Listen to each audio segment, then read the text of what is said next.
I've been using the Opensky credit card for a little over 3 years now, and I'm going to answer the question exactly, is it worth it in this year where we find ourselves in today when the market is flooded full of various credit cards from secured to unsecured to what I like to call hybrid credit cards where they report to the credit bureaus but they don't offer the benefits of the other credit cards. Well, let's go ahead and get into it. Hello, my name is Elijah with Financial Anatomy, and welcome to the place where you'll learn how to take control of your financial destiny. We cover apps that involve money on this channel, and we also cover personal finance.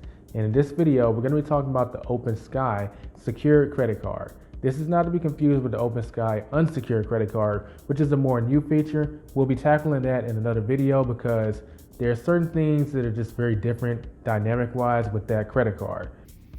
It's important to know that there are actually two Opensky secured cards. There's the Opensky secured Visa credit card, then there's the Opensky secured plus Visa credit card. You'll automatically get upgraded to the Opensky plus, assuming 6 months to a year you haven't actually missed a payment or paid late or anything like that.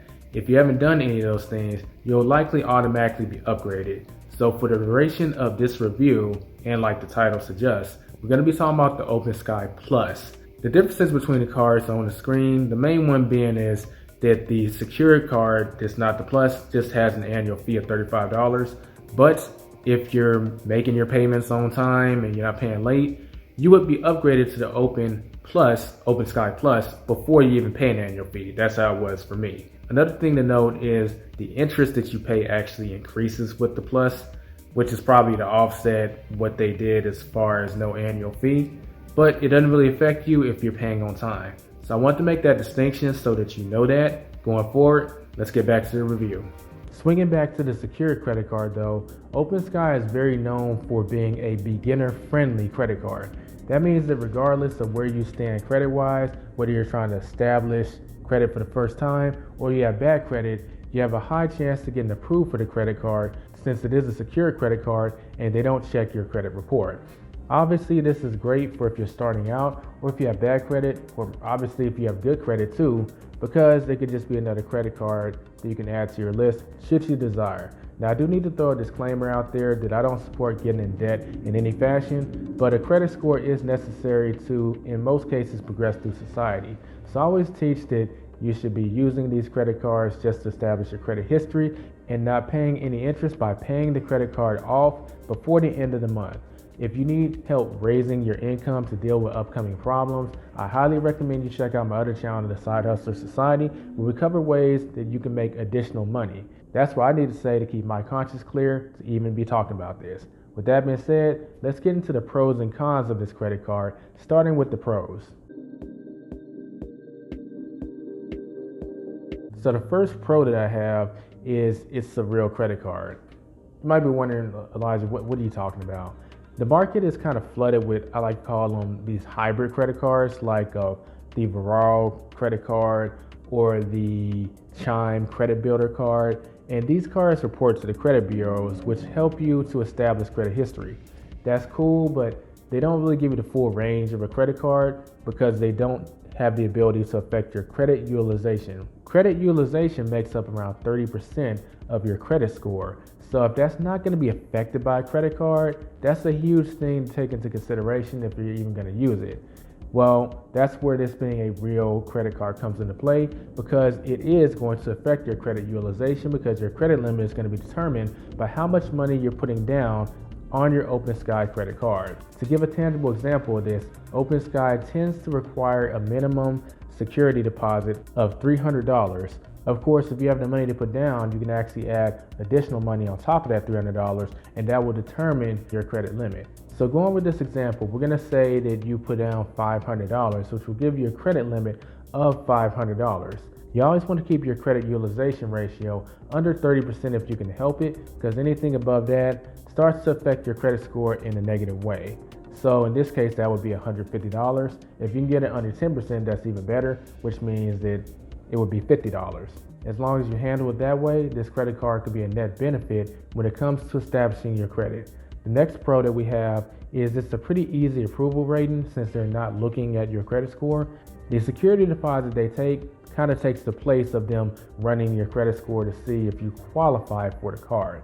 That means that you have a very, very good chance of being accepted, provided you have the money, at least $300, to put down as a security deposit. And while I can't guarantee this, I will go ahead and mention, since it is a potential pro, but if you've been with them for a few months, they may actually increase your credit limit just off of good faith without you needing to put down additional money.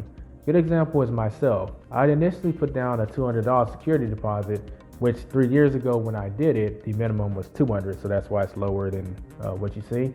But when they did increase it to $300, they just decided to increase my credit limit to $300. So I technically still have a $200 security deposit, but I have a credit limit of $300. There's a chance that could happen in the future, but I do want to put that in an asterisk since there's no guarantee that's going to happen. My apologies for having to use the mobile app, because I actually tried to access this page on the computer, but it doesn't work. But this is a new feature that Opensky has recently rolled out called Opensky Rewards, where they do actually offer cashback. You can see on the screen that they offer various cashback at different places, ranging from 1% to 10%. And this is something they've been kind of marketing lately, so this ultimately will go down as a pro. It's kind of like the cashback I see with certain debit cards, so yeah, this is pretty cool. And the last thing we have on the pros list, and it's actually a pretty good pro, pretty big pro rather, no annual fee. So there's a number of credit cards that do require an annual fee of something in order for you to keep your account open for that credit card. This isn't one of them. In fact, when it comes to beginner cards or cards that people will qualify for if they have bad credit, usually they require some ridiculous annual fee to kind of, scoop you in and kind of treat you like you don't have a choice but to go with them. And that's not the case. You can go with this card, and like I said, there's no annual fee, so there's no real downside of just keeping the card. It's just something that could continue to be a benefit to your credit history, since the longer an account is opening, the more it can benefit your credit score in the long run. With that being said, it does have its share of cons, so we're going to go ahead and get into it. So the first con is you can't upgrade to an unsecured card. So there are other credit cards where once you've been with them for about 6 months to a year, then you have the option to upgrade to an unsecured credit card, which means they'll give you your security deposit back and it'll be an unsecured card. That option isn't really here. Now, some people might be wondering, well, don't they offer an unsecured credit card? Isn't that their version of upgrading?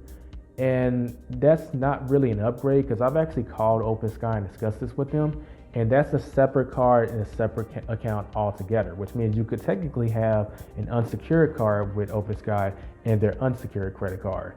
If it's a separate account, that doesn't count as an upgrade, because it may bring down your median credit history, and that has its own separate account. So that's not really an upgrade.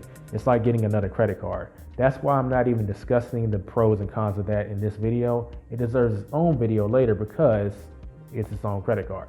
Another con is it costs money to get started, obviously. I mean, an unsecured credit card at another place won't cost any money. They'll run your credit score and you qualify, then you get the card. Yeah, it's not going to be a factor here because it's a secure credit card, which is ultimately a negative because you could put that money in somewhere else that could be benefiting you, like the stock market or something. Another con is obviously the fees. Now, I don't want to make Opensky seem like they're overly outrageous with their fees. They could charge $2, and I'm still going to outline it as a con because that's money they could have went somewhere else. With that being said, the fees are on the screen and they are on the higher side given the fact that this is a beginner card. But like I said, it's not really that much worse than a lot of other credit cards in my opinion. The important thing here is you could just X this section out by just paying your balance off every month, which I highly recommend doing. Like once you don't pay your balance off, that's when you get into these fees and the interest, and I never recommend any cash advance, obviously. So if you stay clear of that, you can just X this con out entirely. Of course, that's true with all credit cards. This is no exception. And the last con is there's no sign-on bonus or cashback. So oftentimes, a lot of credit cards, once you qualify for them, the more higher tier credit cards will offer you a sign-on bonus just to get their card and spend a certain amount, and then you get a sign-on bonus of $200, $300. It really varies. That's not really a thing here. Same goes for cashback. So some of y'all may have actually seen my video where I shared exactly how much cash back I got from my Discover It card, and you saw exactly how much cash back I made, and Discover actually matching the cash back that I made within about a year and some change. Actually, no, it was exactly a year. That's something that most credit cards offer just to incentivize you to start using it. Not going to be a factor here. Their main appeal, or I'll say hook to get you in, is their easy approval process. So with the pros and cons weighed, is the card worth it? I say it's worth it if you're starting out. And let's say you've gotten one of those hybrid cards like the Chime credit builder, which there's a link to that in the card on the screen right now if you want to check that out after you finish watching this one. But if you have that, it's not going to affect your credit utilization like we kind of discussed. So you get this card and you have 2 new accounts that's open on your credit report now, which is great. And then you have one that's affecting your credit utilization. So as long as you, get gas with one card every now and then and make sure you pay it off immediately, you can go ahead and start building that credit history up and start rebuilding or building your credit history. But outside those scenarios, I would say the card's really not worth it, because there are other credit cards that offer cash back and sign-on bonuses and travel perks and stuff like that. So if you qualify for those, chances are you probably just go over there. But if you're starting out, or if you have bad credit and you need to rebuild, this is a good starting place. Then once you stick with this for 6 months to a year, maybe 18 months if you have a bad credit, you can go ahead and upgrade to another card.